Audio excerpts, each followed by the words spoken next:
গায়ক নোবেল গতরাতে পুলিশের হাতে আটক হওয়ার সময় তার সঙ্গে ছিলেন সাবেক স্ত্রী সালসাবিল মাহমুদ। এমন খবর ছড়িয়ে পড়েছে গণমাধ্যম ও সোশ্যাল মিডিয়ায়।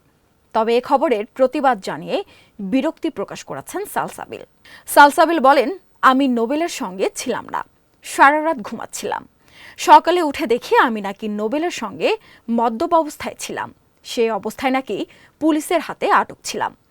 এমন খবর ছড়িয়ে পড়ায় আমার সম্মান ক্ষুণ্ণ হচ্ছে। আজকে সকালে আমি ঘুম থেকে উঠলাম আমার নিজ বাসায়। আর ঘুম থেকে উঠার পরে আমি দেখি যে অনেক কল, অনেক টেক্সট আমার রিলেটিভসের কাছ থেকে, আমার ফ্রেন্ডসদের কাছ থেকে, যে বিকজ আমার নামে নাকি একটা নিউজ করা হয়েছে যেটা হচ্ছে আমি নাকি গতকাল রাতে মদ্যপ অবস্থায় অ্যারেস্ট হয়েছি। তো এখন এই আর নিউজটা কিন্তু যেন তেন নিউজ পেপার অথবা হচ্ছে লোকে নিউজ চ্যানেল করে নাই। এটা হচ্ছে খুবই prominent news channel, news paper, ওরা আমার নাম উল্লেখ করে এই ধরনের নিউজ করেছে। এখন আমার কথা হচ্ছে, আমার ফেসবুক ফ্রেন্ড লিস্টে অনেক অনেক জার্নালিস্ট আছে।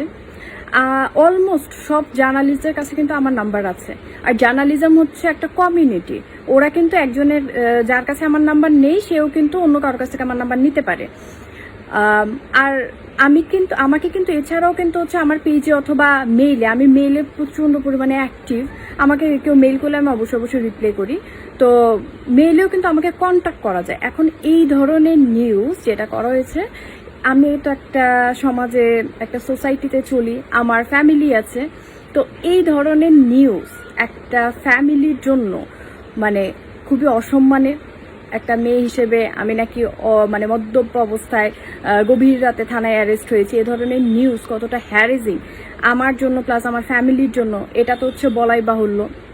বাট আমি আসলে জানতে চাই এই ধরনের নিউজ যারা করেছেন তাদের অ্যাকচুয়ালি সোর্সটা কি, বা অ্যাটলিস্ট এটা কি জরুরি অথবা এটা এতটুকু কি প্রয়োজন ছিল না যে ধরনের নিউজ করার আগে অ্যাটলিস্ট একটাবারের জন্য হলে আমার সাথে কন্ট্যাক্ট করা বা আমার সাথে কন্ট্যাক্ট করার চেষ্টা করা। আমি অবভিয়াসলি রিপ্লাই করতাম।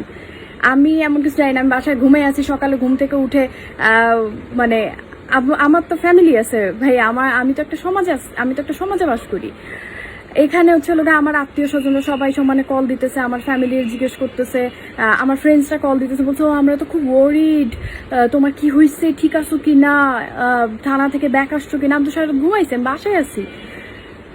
মানে আমার কোশ্চেন জার্নালিস্টদের কাছে যে এই ধরনের নিউজের সোর্সটা কি, আর হচ্ছে এই ধরনের নিউজ যারা যারা করেছেন খুবই প্রমিনেন্ট নিউজ চ্যানেল থেকে, নিউজ পেপার থেকে, যে সব জার্নালিস্ট এই ধরনের নিউজ করেছেন, তাদের কি মনে হয় না যে একবার জন্য যেহেতু নিউজটাতে আমার নাম উল্লেখ করা আছে, সেহেতু হচ্ছে লোকে একবারের জন্য আমার সাথে একটু হইলেও কন্ট্যাক্ট করা, যে নিউজের সত্যটা যাচাই করে নেওয়া, এটা কি একবারও মনে হয় না? একটু কি হচ্ছে লোকে আমার কোশ্চেন।